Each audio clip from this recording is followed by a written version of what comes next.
प्यारे बच्चों नमस्कार। मैं आशा करता हूँ आप अपना होमवर्क का पूर्ण तरीके से कर रहे होंगे। कल जैसा कि आप सबको पता है कि कल मैंने जो टॉपिक बताया था वो टॉपिक था मैट्रिक्स को कैसे मल्टीप्लाई करें। हम मैट्रिक्स को टू मैट्रिक्स का हम जानते हैं, टू मैट्रिक्स का मल्टीप्लाई हमेशा पॉसिबल नहीं होता है। मैंने सिर्फ उस केस को बताया था कि जिस केस में मैट्रिक्स का मल्टीप्लाई पॉसिबल होता है। अब मान लीजिए मैंने आपको टॉपिक जैसे कि हम आपको बता रहे हैं ऑपरेशन और मैट्रिक्स लिखा हुआ है, multiplication of the matrix. Exercise 3.2 product वाला जो क्वेश्चन है, क्वेश्चन नंबर थर्ड है, थर्ड का फर्स्ट पार्ट यहाँ पे लिखा हुआ है। मैं अभी आपको उसको करके बताऊंगा। दूसरी चीज, प्रोडक्ट से पहले मैं आपको बताना चाहता हूँ कि प्रोडक्ट ऑफ मैट्रिक्स बताने से पहले मैंने आपको बताया था मैट्रिक्स की डेफिनेशन। तो जब मैट्रिक्स की डेफिनेशन जब मैंने आपको बताई थी तो वहां मैं बोला गया था matrix is the collection of MM number which is arrangement in the rectangular form. तो मैट्रिक्स कुछ भी नहीं है, मैट्रिक्स क्या है? एमएन नंबर का कलेक्शन है, नंबरों का कलेक्शन है मैट्रिक्स। तो इस कहने का मतलब ये हुआ जैसे हम नंबरों को मल्टीप्लाई करते हैं उसी सेम वे से, उसी सेम तरीके से हम दो मैट्रिक्स का मल्टीप्लाई कर सकते हैं। बट एक यहाँ पे ध्यान रखने वाली बात ये कि सारे मैट्रिक्स का मल्टीप्लाई नहीं किया जा सकता है। सभी जो मैट्रिक्स है उन सब का मल्टीप्लाई पॉसिबल नहीं है। कुछ स्पेशल टाइप्स की मैट्रिक्स का ही मल्टीप्लाई होता है, वो मैंने कल आपको रूल बता दिया था। मैं यहाँ पे थोड़ा सा आपको एक्सप्लेन कर दे रहा हूँ। शायद आर और सी रूल आपको नहीं समझ में आया होगा कि वहाँ लिखा हुआ था, आज मैं थोड़ा सा इसको एक्सप्लेन कर दे रहा हूँ। जैसे कि पहला मैंने पॉसिबिलिटी के लिए मैंने आप देखेंगे रूल फॉर मल्टीप्लिकेशन के लिए ये रूल है। इसमें पहला रूल था पॉसिबिलिटी के लिए। मान लीजिए कोई दो मैट्रिक्स दे रखे हैं, मान लीजिए कोई नेचर में कोई दो चीज दे रखी है, उनका एग्जिस्टेंस नहीं है। जब एग्जिस्टेंस होगा तभी तो हम आगे जाएंगे। तो हम पहले चेक करेंगे कि हर क्वेश्चन में अप्लाई होगा। मैं जो कॉन्सेप्ट देना चाह रहा हूँ, जो लॉजिक बताना चाह रहा हूँ, हर एक क्वेश्चन में अप्लाई होगा। मान लीजिए आपको कोई दो डिजिट दे रखे हैं और पहला डिजिट उसमें हम तो दो मैट्रिक्स दे रखे हैं। मान लीजिए गिवन है आपको ए बराबर A i j m cross n और बी बराबर बी आई जे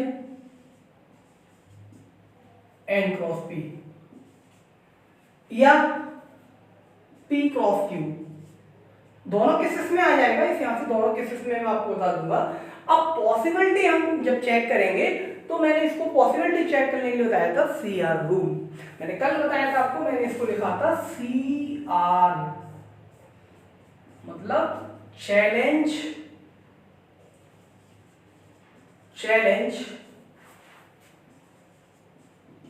रिजेक्टेड।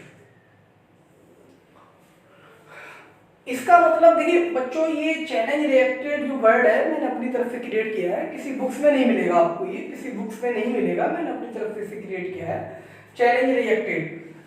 वैसे सी का मतलब यहां होता है कॉलम्स और आर का मतलब होता है यहाँ रो। मैट्रिक्स की भाषा में सी का मतलब क्या होता है? कॉलम, और सी का मतलब होता है कॉलम्स और आर का मतलब होता है रो। अब पहला केस, अगर किसी मैट्रिक्स, अगर हमें ए बी निकालना है, अगर ए बी पॉसिबल है, ए बी अगर पॉसिबल है, इसका मतलब ये हुआ कि पहले मैट्रिक्स के नंबर ऑफ रो, इसकी नंबर ऑफ रो, सॉरी मैं गलत बोल गया, number of column of A equal to number of row in B.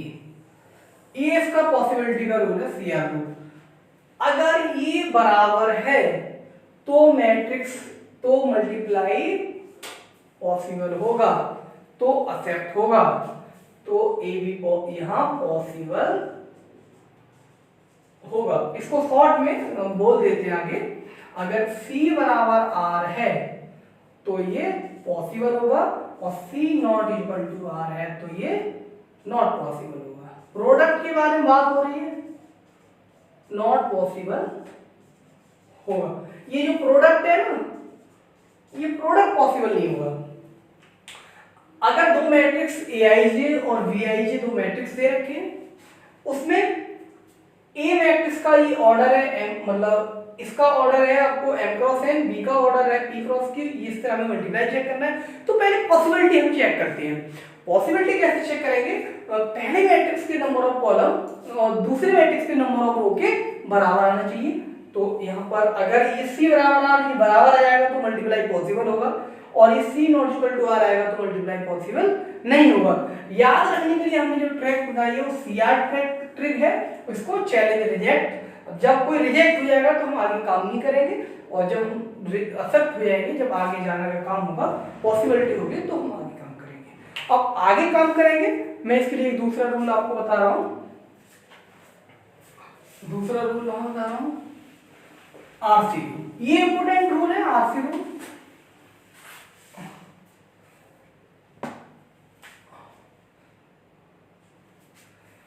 ये प्रोसेस के लिए, ये प्रोसेस के लिए, मल्टीप्लाई की प्रोसेस के लिए, ये प्रोसेस के लिए है। कैसे हम प्रोसेस को अप्लाई करते हैं, एक मैट्रिक्स दे रखा है, ठीक है। अब इसी में देख लीजिए केस फर्स्ट, इससे पहले वाले में पहले थोड़ा देख लीजिए, फिर हम case first. If order of A बराबर ऑर्डर ऑफ बी, तो भी मल्टीप्लाई पॉसिबल हो जाएगा। ये कोई मतलब ये कोई ज्यादा इंपोर्टेंट बात नहीं है, बस मैंने लिख दिया इसे।